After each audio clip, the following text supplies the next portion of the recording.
Thank you, Mr. Speaker. Members, again, this is the amendment to strike the enacting clause. This amendment, if we adopt it, and I hope we will kill this bill and will end this sham process. And as you've already heard in this debate so far on this bill intentionally discriminates against Black and Hispanic Texans and other Texans of color by cracking and packing minority communities across the state of Texas, in the Dallas-Fort Worth region, in Harris County, in the greater Houston area, in Austin and San Antonio, in the Rio Grande Valley. It is a clear violation of the Voting Rights Act and the Constitution. This body has no business passing this bill. We need to kill it and get on with the real business of the people of this state. And so I would ask that you vote no on the motion to table. I'd be happy to yield for questions. Mr. Dutton, for what purpose? Would the gentleman yield for questions? Gentleman yield for questions? Yes, I will. He yields for questions. Thank you.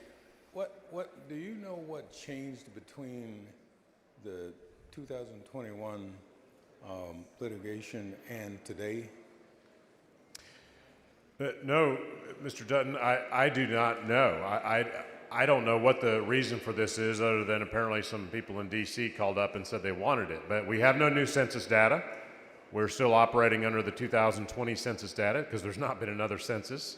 So the data used for this map is more than 5 years old now. And so the way it stands now, you're aware that the DOJ letter was sent to Texas suggesting that certain changes ought to be made based on their determination that there was racial makeup of the maps, current maps. Yes, I'm aware of that letter that every voting rights expert I've heard from, we heard from several in our committee hearings, Mr. Dutton, respected voting rights experts who said that the DOJ letter has absolutely no basis in law, but that is the letter seemingly that set off this whole process because Governor Abbott cited it in his first proclamation calling the first special session. Interestingly, he did not cite it in the proclamation for this session. I don't know why that is, but it did set off the process seemingly. And the contents of the letter, is there anything different in this bill that's different in the letter? Yes. Okay. I don't have the letter with me, but the bill, or I'm sorry, the letter from DOJ specifically identified a handful of districts around the state. This bill impacts not only those districts, but multiple other districts around the state. So it extends the boundaries that were defined in the letter. I believe so, yes. And the basis, is the basis any different for the bill than in the letter? That might be a question best addressed to the bill author, but I think that the letter, in my opinion, Mr. Dutton, I think the letter was simply pretext to jumpstart this entire process, and no matter what people's process was for getting to where we are today, the end result is that more than 2 million Black, Latino, and other minority Texans are going to have their voices diluted and extinguished in their ability to elect a candidate of their choice to the U.S. Congress, and it is wrong, and it's clearly illegal. Are you aware of the legal concept of disparate impact? Yes.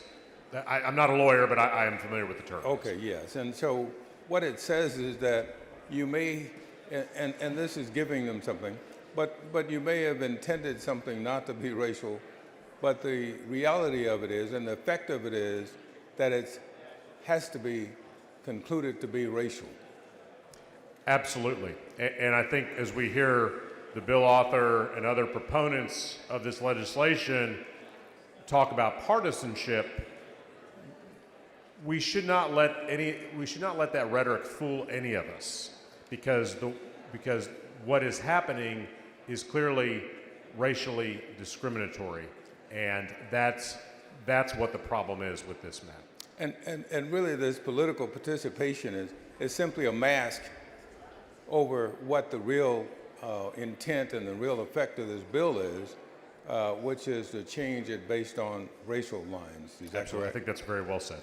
And I have one last question. The latest map shifts population in Baytown from CD9 to CD36, and then shifts the nearby population in Baytown from CD36 to CD39. Do you know why the map shift these two sets of population in the same city back and forth like that? That's an excellent question, Chairman Dutton. I have no idea what the bill author's rationale for doing that was. Well, okay, Mr. Chairman, thank you for this amendment, and I think you have a good amendment. Thank you, Chairman Dutton.